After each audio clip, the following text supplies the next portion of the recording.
Jeje Tafaranga, umuraperi, umukire, umusirimu witwa Papa Cyangwe. Mwese muramuzi cyane, ni umuhanzi w'indirimbo za rap ndetse n'izindi ndirimbo zigiye zitandukanye. Yakoranye n'abantu bagiye batandukanye indirimbo nziza twese twamumenyeho. Rero uyu muraperi witwa Papa Cyangwe nyuma yo gudutamo alubumu ye y'umuriro yahise kwerekana umukunzi we n'ifura yabo. Gira ijambo rimwe wandikaho hasi muri komanteri wifuriza umuryango wa Papa Cyangwe kuba ari ubwa mbere ubonye, kuba ari ubwa mbere ubonye umukunzi we, kuba ari ubwa mbere ubonye umugore we. By the way, abenshi cyane bari bazi yuko akiri umusore atarashaka.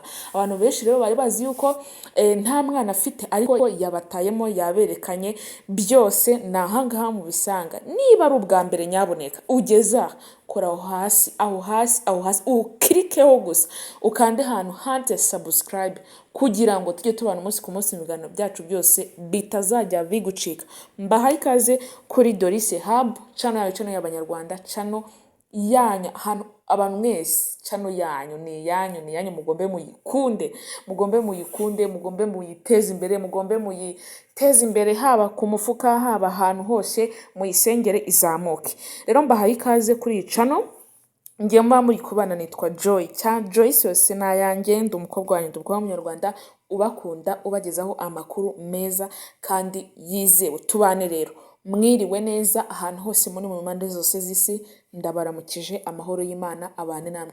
Mbifurije umugisha aho muri hose, muhahe muronke ubwiza bw'Imana bubabeho. Nge nkunda kubifuriza umugisha bwa mbere nkigira mu kiganiro mo hagati, mba mbifuriza umugisha. Niba waramutse neza cyangwa umeze nabi, ihangane kuko niko ubuzima bw'isi bumera. Ubyuka uri muzima, nimugoroba ukaba warwaye, cyangwa n'abandi bose barwaye, mwihangane, Imana irabakiza. Rero uyu muraperi muri kubona kuri screen yanyu witwa Papa Cyangwe. Papa Cyangwe yagiye indirimbo zigiye zitandukanye. Ni n'umuhanzi uzwi, by the way, ni umuhanzi uzwi muri industry ya songs music.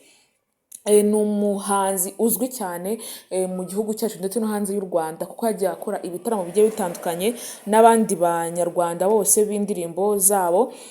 Rero ubu ngubu yakoranye n'abantu ba Kivumbi King, bose murabazi. Yakoranye n'umuhanzi ko Juno Kizigenza, akora n'abandi bahanzi bose. Rero kuri uyu munsi yerekanye umukunzi we n'ifura yabo. Yabatayemo alubumu y'umuriro. Kuri ubu rero yahise kuza kubereka umugore we mwiza, umukunzi we mwiza muri kubona kuri ekara yanyu.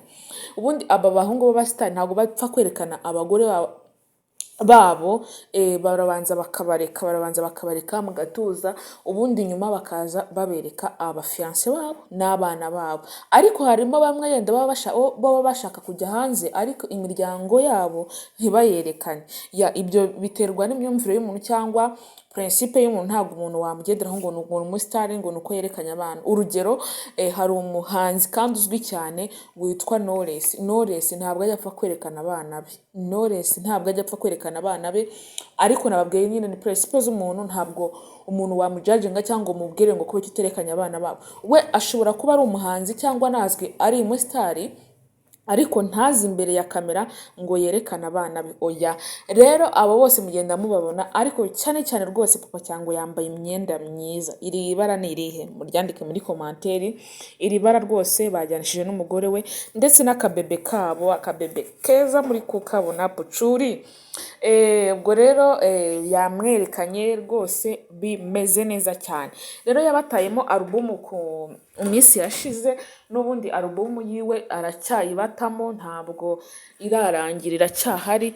Mugikunde tumuteze imbere. Uyu n'umuhungu mwiza, umuhungu w'Abanyarwanda. Tukwiye kuvuga ngo tukwiye kumuteza imbere kuko agenda aduha indirimbo nziza z'umuriro, indirimbo zikundwa n'abantu benshi, indirimbo zikundwa n'abantu batari bakeya, indirimbo zamamaye kuri social media cyane. Rero bamwita Papa Cyangwe. Ubundi njye muri quartier yacu yenda acyaho naho nigaga, ubundi umuntu wawita wa Papa Cyangwe cyangwa Mama Cyangwe ni umuntu wabaga uhagaze ikintu cyitwa drip y'Icyangwe, drip y'imyenda myiza igezweho, akaba ariwe muntu wa mbere uvuga ngo uyu mwenda ngiye nguye kugura, uyu mwenda ni uwanyu, uyu mwenda ni uwanjye, uyu mwenda nkwiye guhita ako kanya mufata. Rero uyu nguyu rero nayo impamvu bamwise papa cyangwe ni uko ari umuntu wambara icyangwe cyiza. So ngayo nguko rero, bye.